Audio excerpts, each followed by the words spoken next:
Sortez vos calculatrices.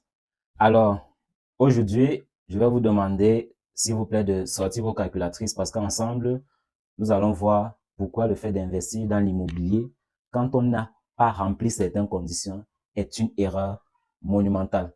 Et c'est en fait un gouffre financier lorsque vous faites simplement l'investissement immobilier qui consiste juste à prendre de l'argent, construire un immeuble et mettre cet immeuble en location. Il s'agit des studios, des appartements. Ce n'est pas très intelligent. Je vous explique pourquoi. Alors, supposons que vous souhaitiez faire l'acquisition d'un terrain dans le but de construire justement des studios et les mettre en location. Si on part sur la base de 150 mètres carrés, donc on suppose que vous décidiez de construire un terrain sur un terrain de 150 mètres carrés. Et on va dire que pour que vous soyez plus ou moins dans les normes, vous êtes situé dans une zone qui soit plus ou moins soit à l'entrée de la ville de Douala, soit à l'entrée de la ville de Yaoundé. À Yaoundé principalement, il y a les quartiers comme Soua, les quartiers comme Nyom, Kozwa, Lobudi, bon, les zones qui sont beaucoup en construction. Donc, vous pouvez essayer de vous nicher dans l'une de ces zones-là. Maintenant, si on suppose que vous êtes sur un terrain relativement bien situé, ça voudrait dire que le mètre carré est approximativement à 20 000 francs le mètre carré. Disons 20 000 francs, parce qu'ils pensent que c'est même bien plus. Mais supposons que nous soyons à 20 000 francs le mètre carré. Et vous souhaitez acquérir un terrain de 150 mètres carrés pour justement y construire 3 studios. Donc maintenant, 20 000 francs, on multiplie par 150 mètres carrés, on est à 3 millions. Maintenant, ça voudrait donc dire qu'on débourse en tout 3 millions pour pouvoir acquérir son terrain. Et comme je l'ai dit précédemment dans une précédente vidéo, il est important de tenir en compte les frais de notaire, les frais liés à l'acquisition de son propre terrain, par exemple la redevance foncière, les impôts et toutes ces paperasses-là. Donc sur les 3 millions, il faut prévoir encore le tiers, à peu près de cette somme pour pouvoir être sûr que le terrain pourra être à notre propre nom. Ça voudrait dire que les 1 tiers de 3 millions, vous êtes d'accord avec moi que c'est 1 million. Donc, on va faire 3 millions plus les 1 million qu'on devra reverser à l'État et au notaire. Donc, 3 millions plus 1 million, on est à 4 millions. Maintenant, on est sur un terrain de 150 mètres carrés que vous avez acquis à 4 millions. Vous décidez de construire.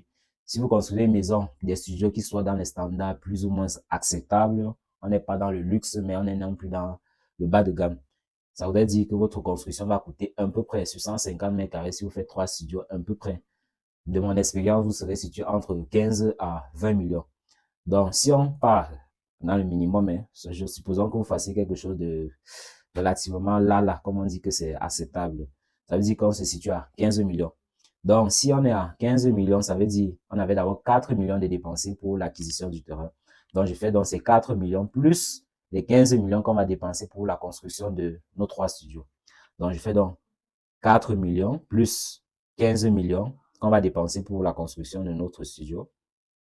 On est à 19 millions.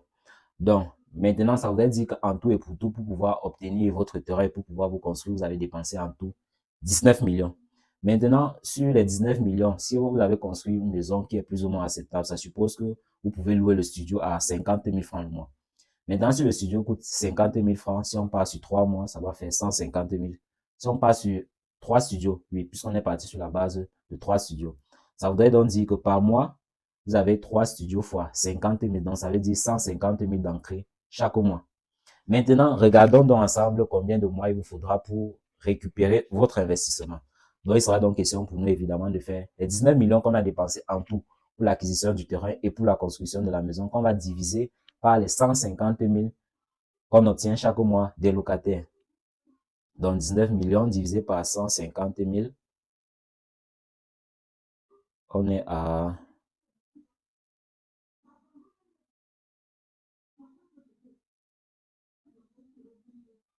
126,66 mois. On peut arrondir à 127 mois. Donc, on est sur 127 mois. Une année à 12 mois. Donc, je fais 127 que je divise par 12. Ça veut dire 10,58 ans. Donc, on peut arrondir à peu près à 11 ans. Ça voudrait donc dire que pour pouvoir récupérer votre investissement, il vous faudra à peu près plus de 11 années. Donc, il vous faudra 11 ans pour pouvoir, je veux dire quoi, pour pouvoir réobtenir votre capital, votre investissement de départ. Pour ceux qui ont déjà eu à faire le business, vous savez très bien que 11 ans pour pouvoir retrouver son capital de départ, c'est énorme. C'est même trop énorme. Parce qu'en principe, un bon investissement, quand il est fait, et pas des investissements qui ne sont pas forcément dans l'immobilier, on a un retour sur investissement à peu près après 3-5 ans, peut-être 7 ans, un peu plus. Mais lorsqu'on est déjà sur 11 ans, c'est énorme. Et là, je suis parti sur la base qu'on construise une maison de 15 millions. Donc, imaginez maintenant si c'est que vous construisez une maison qui a des normes un peu plus conventionnelles. Ça veut dire que vous devez être à peu près à 17 millions. Donc, vous voyez à peu près. Donc, il vous faudra à peu près 11 ans pour pouvoir récupérer votre investissement. C'est pour cette raison qu'il dit que l'investissement dans l'immobilier, lorsque vous ne remplissez pas certaines conditions, est une erreur fondamentale à ne pas commettre. Maintenant, parce que j'ai bien dit à certaines conditions, si vous voulez quand même investir dans l'immobilier, il faudrait vous rassurer d'avoir rempli ces conditions que je vais citer. Premièrement, vous êtes quelqu'un de, on dira, de simple, de posé et vous n'avez pas fondamentalement le goût du risque. Donc, vous cherchez juste un moyen sûr pour pouvoir garder votre argent. Parce que je peux vous l'assurer que c'est 1000 fois mieux de garder votre argent dans un investissement immobilier sûr que de le garder en banque. Ça voudrait donc dire que, par exemple, vous êtes quelqu'un qui n'est pas je vais dire quoi, vous n'avez pas beaucoup le goût du risque. Et donc, dans ce cas, vous pouvez vous permettre de garder l'argent dans l'immobilier. Un autre point qui est également très important, si vous êtes assez âgé, et il faut le dire, c'est lorsque vous êtes assez âgé, vous n'avez plus forcément envie de monter, descendre, prendre des risques, surtout que l'entrepreneuriat, c'est quelque chose d'assez stressant.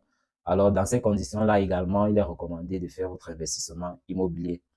Et également, si vous avez le bonheur d'être un entrepreneur à succès, alors l'investissement immobilier, c'est comme la cerise sur le gâteau, comme on dit. Puisqu'en fait, lorsque vous êtes un investisseur, lorsque vous êtes un entrepreneur à succès, ça veut dire que vous pouvez jouer sur un puissant levier qu'est la banque. Vous voyez à peu près, lorsque vous pouvez faire des emprunts bancaires, ça veut dire que pour un apport de simplement 30%, la banque vous fournit 70% de la somme. Ça voudrait dire que pour un immeuble de 100 millions, vous aurez à dépenser peut-être 30 millions. Vous voyez alors. Et c'est justement ces leviers qu'utilisent les grandes structures qu'on connaît. Congelcam, DOF, Santa Lucia et autres. Ce n'est pas les bénéfices qu'ils génèrent de leur vente à l'intérieur du supermarché qui leur permettent bien sûr de faire pousser les immeubles un peu partout chaque 2, chaque 3 mois. C'est en fait, ils se servent donc de ce levier qu'est la banque et aussi des tontines pour pouvoir exposer comme ils le font. Donc, merci.